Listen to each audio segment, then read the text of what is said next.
States must make it easier to restore voting rights to former felons. That's according to a new report that provides evidence that when people leave prison can vote, they are less likely to commit new crimes. WESH 2 News political reporter Greg Fox explains why Florida has some of the toughest restrictions on restoring voting rights. Once criminals serve their time, a new study indicates they're less likely to reoffend if they regain the right to vote. Democracy should be for everyone. Dr. Kristen Budd is with the nonpartisan justice reform group, The Sentencing Project, and author of an article that suggests restoration of voting rights improves public safety. She cites a Columbia Human Rights Law review that tracked former felons and found about 27% of the non-voters were rearrested, relative to 12% of those that could vote. Integration, being reintegrated into the community, can be a very positive thing, and voting could be one strategy that can help us build out those reintegration strategies. Budd says Florida stands alone as the most restrictive state in restoring voting rights.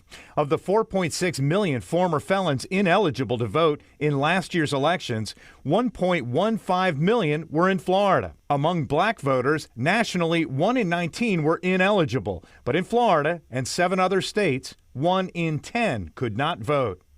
Budd says 935,000 former felons in the state could vote if they met Florida's requirement to pay court fines, fees, and restitution, something she calls a poverty penalty.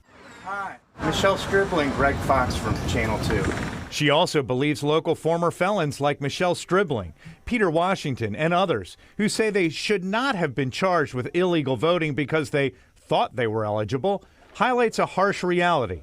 There is no public Florida database to verify whether former felons are eligible to vote. And they voted yes on Amendment 4, right? It was for people to be able to get the right to vote back. Desmond Meade of the Florida Rights Restoration Coalition successfully fought for the restoration of voting rights with Amendment 4 in 2018.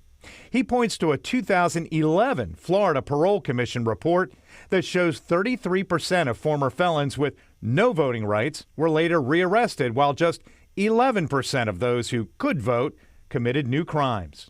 I think a very strong argument that, number one, it increases public safety, and number two, it lessens the tax burden on folks. Now we have to allow them to successfully reintegrate.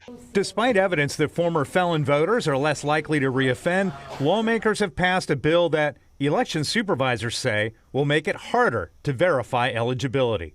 Greg Fox, WESH 2 News.